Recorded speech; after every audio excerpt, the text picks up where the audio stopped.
Hey guys, it's cbgray coming to you guys live with another Destiny video. How are you guys doing today?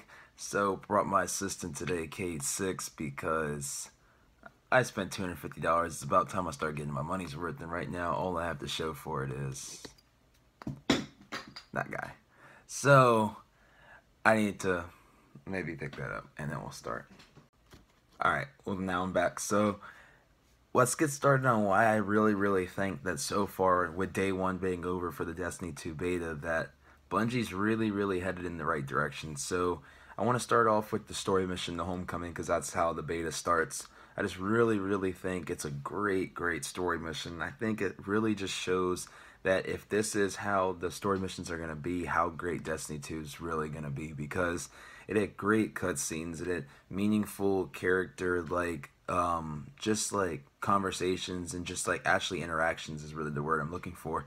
Whether it was with Lord Zavala being in his bubble and fighting with him, or even Kate using the golden gun inside of the battle. Like, I really didn't think that that was going to be a part of the actual story mission, and then it was. So it's really cool. You have Amanda Holiday, whose role is getting us into the Cabal ship. You have Akora's role, who at first is helping us by taking out one of the ships with Nova Bomb, but then going after the Speaker. Speaker's missing, so we have cliffhangers on where he is. There's like great what's it called, enemy, like just like battles. Like, the battles are really good. There's good bosses to fight, like many bosses before you get to the main boss. Like, usually in the Homecoming, or not the Homecoming, usually in Destiny 1, you might have one main boss and a full story, and that's it. But I feel like I was fighting a lot of, like, big yellow bar enemies. Granted, they didn't always go down that hard. Like, it was a lot of times easy to kill them, but there was a lot going on. And then you get to Gull at the end, and obviously we don't get to fight him, but one final cutscene, the boss shows that he's just a total, like, basically just like, he rules the Iron Fist. Like, it's just crazy how entitled he feels to our light, and just how great of an enemy I feel like he's gonna be. So I'm really looking forward to the raid. So when the first story mission can already make you look forward to the full game, you already know you're heading in the right direction. So I really thought Homecoming was a great way to start off the Destiny 2 experience. I enjoyed getting an exotic. I thought that was cool that they're showing us some of the exotics that we'll get to play with, whether it's Wrist Runner, whether it's Sweet Business, or whether it's Sunshot.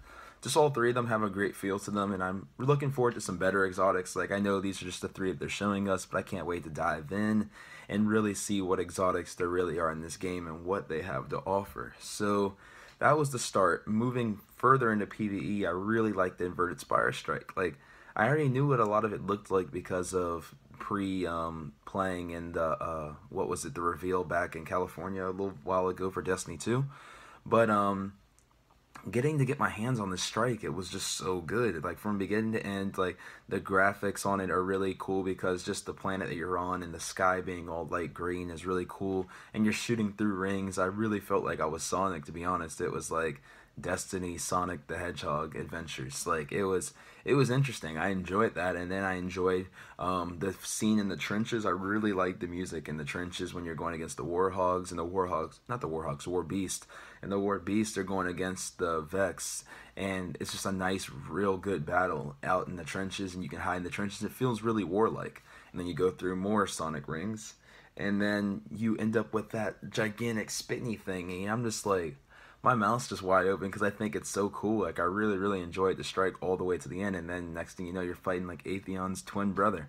So, and then the floor is disappearing. I don't want to, like, if you haven't played it yet, go play that strike. That strike is so fun. I can't wait for you guys to jump in there and play it.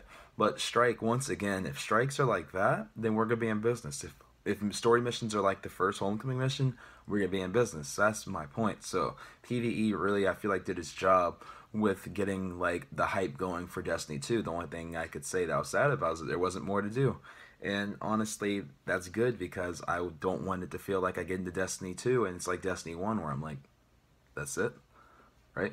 So yeah, so PvE, good, like really good. So I really think that's a good step in the right direction.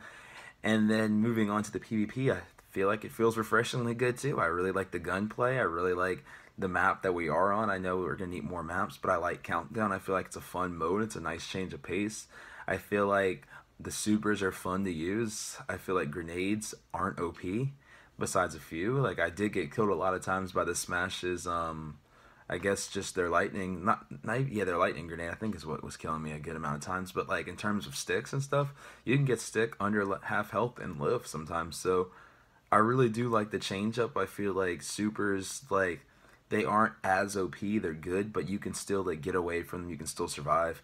Dawn Blade, Arcstrider, and Sentinel are definitely like fun new supers. I feel like they did a good job with these three supers, and I feel like I'm excited to see where PvP is going to go. Like, I really like the gun skill, and I really am looking forward to getting to play with some better guns and actually starting to like mix and match with guns in the actual game that we're going to use, and getting some good exotics and trying to figure out what I'm going to do in PvP. So really looking forward to that, guys. Like, overall, I would say that we're in good shape for Destiny 2. Just on my day one, basically, my day one notions, like how I feel about Destiny 2 in day one. So I'm going to go play some more because it's really only the first day, so I could have a totally different opinion tomorrow. But so far, so good, guys. Get in the comment box below. Let me know what you guys think of the day one beta experience for Destiny 2.